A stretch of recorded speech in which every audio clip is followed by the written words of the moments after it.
Two events occurred which altered the character and direction of the movement. The first was the onset of the years of general prosperity from 1820 to 1825. Falling prices and fuller employment took the edge off radical anger, and at the same time, the surviving radical journalists settled, almost with relief, upon a new cause, the agitation on behalf of the honor and regal rights of Queen Caroline, whom George IV wished to set aside for misconduct, and who was the latest victim of a green bug. Into the humbug of the Queen's case we need not inquire. It displayed every vice of the radical movement, as well as of the loyalists on the largest scale. The glory of it, from the radical standpoint, was that it placed old corruption in the most ludicrous and defensive postures.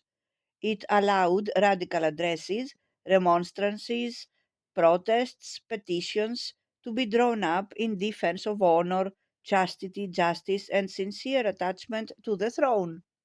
It enabled also Hone and Cruikshank to produce some of their most glorious lampoons. Week after week during 1820, Cobbett devoted his register entirely to the defense of the Queen. Brougham, Cobbett, and Alderman Wood handled the Queen's affairs and even wrote her replies to addresses, which they might also have written, until the ultra loyalist John Bull could say with justification, "She is as much the leader of the radicals as Hunt was before her." These spouting, mouthing, blind devotees to disorder and riot care as little for the Queen as they did for Hunt. She serves as the pole to hoist the revolutionary cap of liberty on.